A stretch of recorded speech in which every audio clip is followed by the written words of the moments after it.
வந்தேன் அட நின்றேன் கதை சொல்ல நான் வந்தேன்.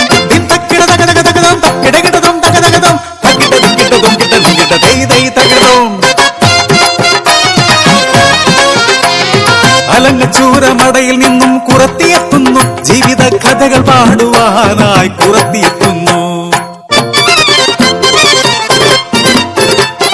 കല്ലിലും മണ്ണിലും തൂണിലും തുരുമ്പിലും ഏന ഏന ഏന ഏന അത് കേട്ടിരിക്കയാ. ഏന இந்த കഥയെ കേളടിയേ.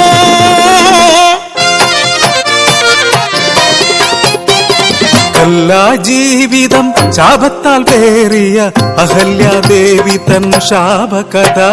ഗൗതമ മുനി തൻ ആശ്രമത്തിൽ പതിവ്രത പതിപാദ സേവിത. നീലഗഗനെ പുഷ്പക വിമാനമേറി ഇന്ദ്രനതുവഴി സഞ്ചരിക്കേ. അപ്സര സൗന്ദര്യം തോറ്റിടും പെണ്ണിവൾ കാനനത്തിൽ എന്തോ ചെയ്തിടുന്നു. അവളുടെ ഭംഗിയിൽ ഭ്രമമായി ഇന്ദ്രൻ ആസക്തനായി പരവശനായി. അറിഞ്ഞു ഇന്ദ്രൻ പതിവ്രത പെണ്ണിവൾ കൗശലം കൊണ്ടേ കീഴടങ്ങു. സൃഷ്ടിച്ചു മായ പുലരിദേവൻ കാനനത്തിൽ കാത്തിരുന്നു. സൂര്യനുണരും മുൻപേ പാതിര കോഴി പോൽ കൂവിയ ദേവൻ വന്ദന നേരമായി എന്ന മട്ടിൽ മുനി അതിക്കര ലക്ഷ്യമായി ഗമിച്ചിടവേ. വേഷപ്രച്ഛന്നനായെത്തി ഇന്ദ്രൻ ഗൗതമരൂപം പൂണ്ടു ഇന്ദ്രൻ. ആശ്രമത്തിൽ എത്തി ഉറങ്ങിക്കിടക്കുന്ന അഹല്യയെ തഴുകി ഉണർത്തി ഇന്ദ്രൻ.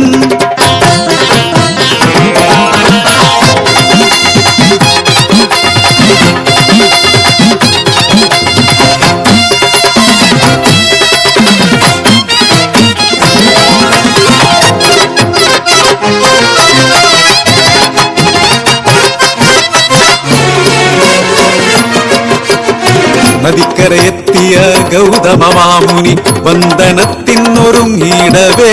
അറിയുന്നു നിശ്ചലം നദി ഉറങ്ങുന്നു, നാഴിക പുലരാനേറെയുണ്ട്. മുനിയുടെ ധ്യാനദൃഷ്ടിയാൽ അറിഞ്ഞു ഇന്ദ്രൻ ചതിയു ആശ്രമത്തിൽ. കോപിഷ്ഠനാമുനി ആശ്രമത്തിൽ എത്തി ആലിംഗരാമിരുവരെയും കണ്ടു. സ്തബ്ധയായ അഹല്യ ജീവനറ്റപ്പോൾ ഈ രണ്ടു പതികൾ ഒരുപോലെ. ഇന്ദ്രൻ ചതിയുടെ പൊരുളറിഞ്ഞു കോപിഷ്ഠനാമുനി ശാപമുയർത്തി. പതിയുടെ സാമീപ്യം തിരിച്ചറിയാത്ത നീ വെറുമൊരു കല്ലായി മാറട്ടെ.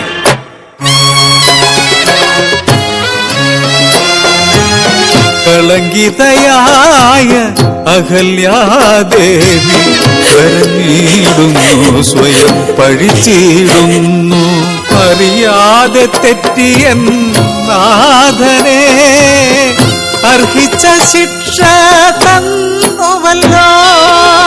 വെറുമൊരു കല്ലിനു സമമല്ലോ. എങ്കിലും നാഥ ഞാൻ തിരിയുവതങ്ങിനെ.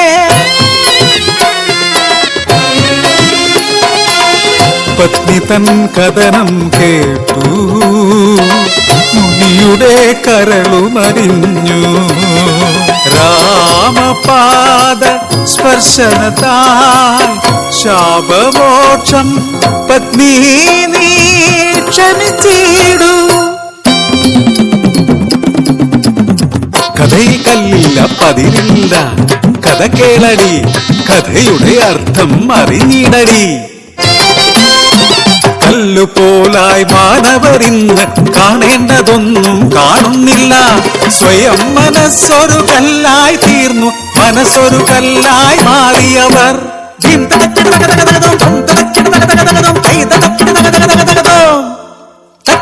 തകതോം തകതോം തകതോം തകതികതോം തകതികതോം തകതികതോം